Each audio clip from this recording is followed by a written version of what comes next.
Jackson, MVP, signed, sealed, delivered. It's yours. We'll start with him. And then, with their season on the brink, the Cowboys watch a film to try to turn things around. We'll tell you what they watched and whether or not we think it's going to work. And then, did I mention a coronation? Joe Burrow cleans up at the College Awards. But have all the questions been answered about him on the next level? We've got those answers. It's time for a Football Friday. From New York, I'm Get Up, ESPN. Delighted to have you with us. We are revved up and ready to go. I finally got Vilma back after all his college responsibilities. Bobby's ready to go. And Louis Riddick, last night we watched history being made in Baltimore as the sensational Lamar Jackson took on the far less than sensational Jets, Jets, and the Ravens. And Lamar looking to make history right off the gate with some architecture on the field. He needed 23 yards to break Michael Vick's rushing record for a single season for a quarterback, and here came 20 of them right off the bat. Look, you see him out there on the perimeter. You see the defensive backs getting pushed all over the place. Lamar's not taking a beating like that. He can do that all day long if they're going to let him run like that. All right, here's the one big hit he does take from the 11. This 5-yard gain, this one breaks the record. Yeah, this is one where they actually get him to turn inside. You see the linebacker pursuing inside out, but he does break the record, takes a big shot to his chest. These are the kind of things that people get scared of with Lamar as far as him putting himself in harm's way. But that's really the best. That's the hardest he got hit maybe all year. He would do the running last night, but he would throw the football all night long, and it starts right here. Miles Boykin for the touchdown. See, it's these kinds of things. It's that dual threat out there on the perimeter. You don't know whether to come up out of coverage and try and get him pulled up because he's going to run it. Then he can just sidearm throw it with tremendous accuracy. He's the perfect weapon right now. That was his 29th touchdown pass of the year. Ravens missed the point after. It's 13-0. Third quarter, the Jets would fumble deep in their own territory, and here comes Hollywood Brown. Look, I don't understand when you have a guy like this. How is he on the third level of the defense with no one around him? He's one of the fastest guys in the NFL, and they turned him loose time and time again. 28-7. That was Lamar Jackson's third touchdown pass of the night, but he was just getting started. Next drive, 3rd and 8. Brown short by 1 yard. They're on their own 29, 4th and 1 in a 3-score game, and Lamar Jackson wants to go for it. Look, he's a guy who has the ultimate confidence in himself. His coach has confidence in him, and this is why. Even when it doesn't look perfect, I'll just roll outside the pocket here. I know that my guys downfield are going to be able to get open on these second reaction plays, and I'll hit them. Look how much fun Lamar Jackson is having playing football right now. They don't run it on the 4th and 1. They throw for it, and then they throw for it again. Seth Roberts for a touchdown. That's a beautiful throw. But when you have outside leverage as a defensive back, and you know you have a safety in the middle of the field, you can't get beat on anything outside breaking.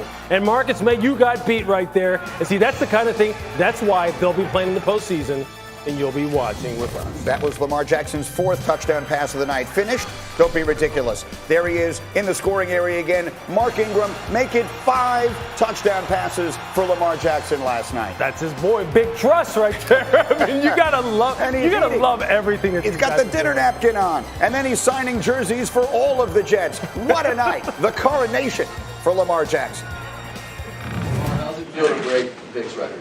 It's pretty cool. My favorite player growing up, but it's amazing, and I'm going to cherish that forever. Records meant to be broken, like he said. I heard him say that, and it's an honor for me to do it. Mar, you also tied a franchise record for most touchdown passes in a season. You tied Vinny Testaverde. Throwing them. Throwing records. No running records. Besides the rushing record, but throwing, that's amazing. I guess it's safe to say the quad's fine. Like I said, you guys should have trusted me. Should have left it alone. I told you I was good. And how brilliant has this young man's season been? Let me count the ways. On the same night that he rushed for 86 yards and broke Michael Vick's rushing record, he also threw 5 touchdowns. According to Elias, he's the only quarterback to have multiple games of 5 passing touchdowns and 50 rushing yards in a single game, and both of those have happened in the last 4 weeks. And here was a fun moment after the game when John Harbaugh was doing a talkback with our Scott Van Pelt. Players play really, really hard, and they execute the system, and that's what it's all about. Yes, sir. Trust. Hey, Coach of the Year. Big trust, baby. Hey, yes, sir. Yes, sir. It's my guys. When you're winning, everyone is just having a great time, right? And Bobby, let's let's say, because you could see what it meant to him. When they asked Lamar Jackson the question about the night that he had and that he had broken the franchise record for passing touchdowns, you could see how important that was to him. Yeah, he talks about Mike Vick and how great that was, and he does admire him. But he sits there, gives a little throwing motion, like he's excited about that because this guy's been put in a box by everybody, and I was one of the guys that didn't think coming out that he'd be able to throw the football.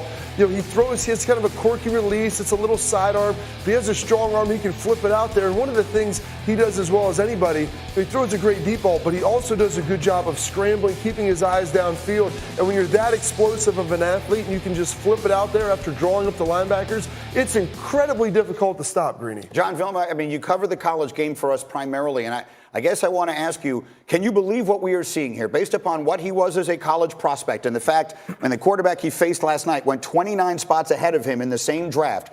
Can you believe what we are seeing right now in a kid who seems as though he is sort of reshaping the sport before our eyes? Yeah, I can believe what I'm seeing. I just didn't believe it would happen this fast or this quickly. And like you, Bobby, I watched him when he was at Louisville, and there were times he would sit in the pocket with no pressure and airmail a lot of balls. So we always talked about his passing ability or throwing in tight windows, and all of that has improved dramatically. It was like overnight, all of a sudden, he can throw in the tight windows. He has touch on the football. And oh, by the way, he's fast as hell, and he scrambles and can still do all those amazing things. So for him to be doing it at this rate so quickly, it's phenomenal. I love it. Louis, you're an organization guy. So obviously a success of this magnitude, and this is one of the biggest stories we've had in the sport in a really long time. A lot of people get a lot of credit for this. No doubt. And it starts at the very top with the people who selected him in the first place, with Ozzie Newsome, getting together with John Harbaugh, getting together with Steve Bisciotti, the owner, and saying, hey, look, when we take this young man, we have a very definitive plan from the first time we call him, how we're going to bring him along. And they have not deviated from it. Everybody has been on board with it. There's no reports sneaking out of this organization about, well, this coach didn't want him and this coach did, and they don't think he can learn the offense fast enough. You've heard none of that nonsense. And that's why the Ravens have won championships. That's why this kid, from year 1 to year 2, took it upon himself to kind of dispel a lot of myths about quarterbacks, which is, you can't improve accuracy. Well, especially outside the numbers, which I know there's a lot of people who talk about that. The stats are what they are. Last year, he struggled throwing the ball down the field, plus 15, plus 20 outside the numbers. This year, he will gut you doing that. And that is a testament to him. He has taken that upon himself to go ahead and improve that in that area. But this organization has nailed the player development part of this, Greeny, in such a way that everybody's going to benefit this offseason. I can guarantee you that. And so, part of that, you talked about, improving accuracy. I think a lot of us, when we watched him in college, part of the reason he wasn't as accurate, they didn't have great protection. They were asking him to do a lot of things. He's running around, he's scrambling, so that's going to have some off-target throws. You have heat on you all the time. And my younger brother was a strength coach there with Louisville. And so I talked to him last night because I'm watching this, and I almost still can't believe when you watch him make these throws. He goes, listen, in practice, we'd be sitting in these situations like this where 7-on-7, there's no pass rush. He'd rip that stuff off all the time. Like, he has a strong arm. He has an accurate arm.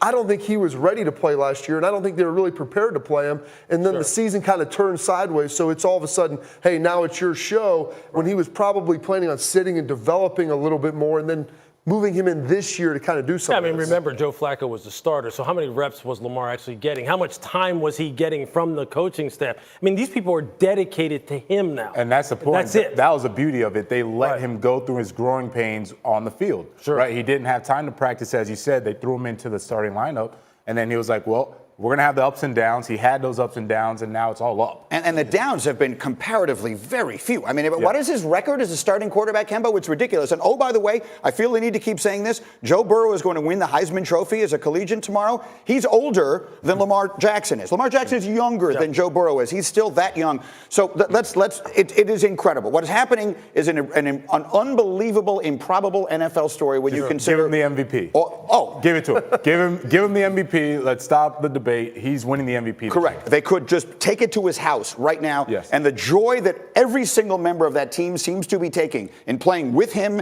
and surrounding and supporting him is evident for everyone to see. They're the team to beat in the AFC. Of that, there is no doubt.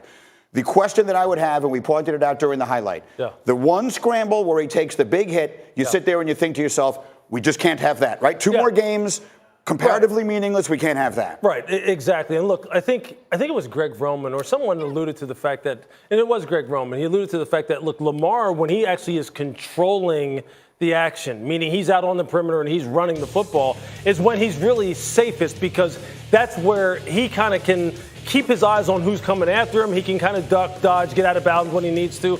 But see, and sometimes when you're in traffic like this and you're in the briar patch, so to speak, you're going to take some shots like this. And this is what we all worry about. We just don't want him getting caught in a compromising position where all of a sudden you're talking about, oh, my God. Because I'm looking over at John Vilma, who has an angry face just sitting here doing television. I can't imagine what it was like on the football field.